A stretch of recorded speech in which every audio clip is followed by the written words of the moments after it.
Това е моето котенце Тоби. Буйци. Най-верният помощник. Може да видите аутфитът ми. Ранцо Адидас с вълнени чорапи и чехли, но сме хора от село. Не ме е срам от това.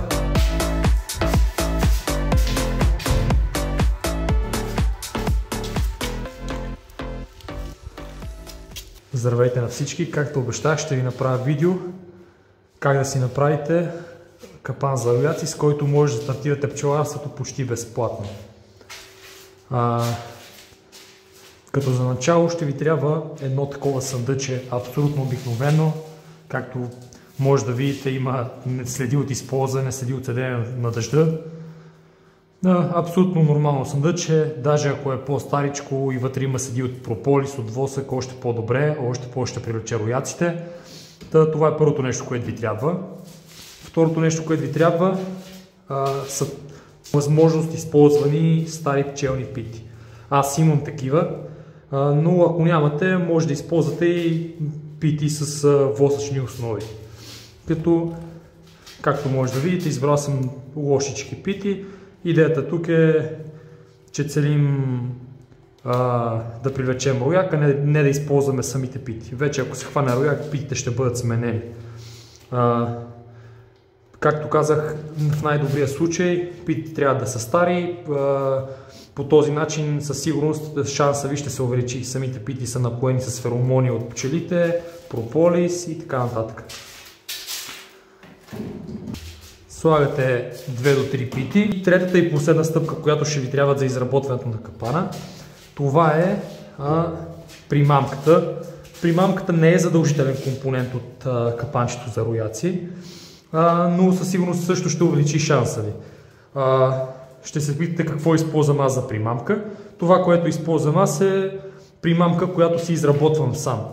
Има и купешки примамки на пазара, но аз лично предпочитам да си изработвам сам примамката. Работя така от години и виждам доста добри резултати. Като веднага ви казвам как правите примамката.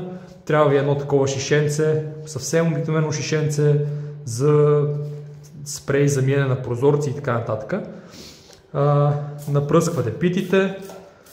Ето така, цак-цак, от двете страни. Аз нямам много останал. Ще си направя нова за новата година. И как да изработите самата примамка? По един много прост начин.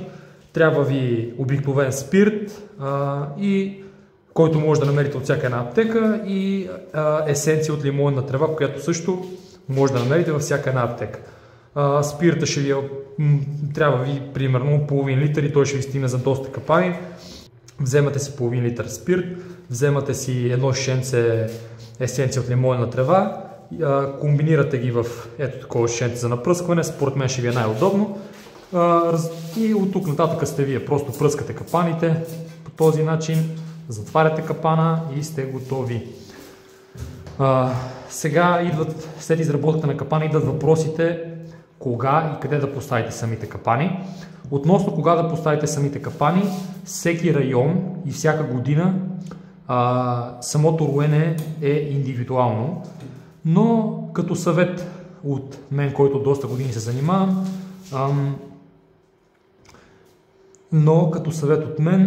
може би началото на май месец е сравнително добър период за поставяне на капаните.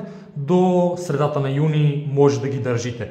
Като напълно окей е, например, аз този капан съм хващал повече от един рояк на година. Като се хване рояк, проверявайте ги веднъж седмично. Като се хване рояк, прибирате роячето в друг, по-хубав вече съндък си, който е за кошер, и връщате съндъчето или с същите пити, или с нови пити, пак напръсквате с примамка и горе-долу това е. Вече относно къде да ги поставяте, от моя опит и от статите, които съм чел, от видеята, които съм гледал, колкото по-нависоко поставите капана, толкова по-ви се увеличава шанса да хванете рояк. Като тук аз пак би ви дал съвет, няма нужда да правите някакви опасни неща, да качвате капанчето на много високо. Просто ако питате мен, Слагате го на някакво дърво, по възможност на по-уединено място, забожате го на някое дърво и това е напълно достатъчно. Може да си го сложите и на пчелина, ако мислите, че има смисъл, ако вече имате кошери и мислите, че може да изпуснете някой рояк. Общо взето, това е нищо повече сложно от това.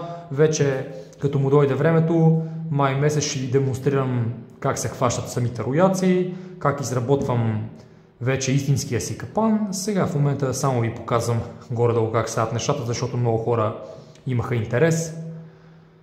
И общо взето, това е относно капаните за рояци, нищо повече от това. И сега е време за малко реклама. Това, което мога да ви предложа е пчелен прашец, цветен, добре изчистен от хубав регион. Ако имате някакви въпроси относно него, може да ми пишете налично. Цената е 35 лева за килограм. Също така предлагаме крем мед. Ако имате въпроси относно какво е крем медът, също ще ви отговоря. Неговата цена е 12 лева и обикновеният мед летен букет, чиято цена е 10 лева за бурканче. Работим с Speedy и Еконт. Ако имате някакви други въпроси, винаги ще съм на разположение да отговоря. Също така, ако имате някакво магазинче и мислите, че пчелните продукти биха били подходящи за вас, относно търговска дейност, също няма проблем. Както казах, регистрирани сме по наредба 26, така че няма никакви проблеми. Общо взето това ще направим малко по-близки кадри на медовете и прашеца. И мисля, че това, ако има някакви въпроси, пишете ми в Instagram, Facebook, YouTube, TikTok, абсолютно навсякъде отговарям. Благодаря, че гледахте видеото и ако ви е харесало, може да последвате и да харесате.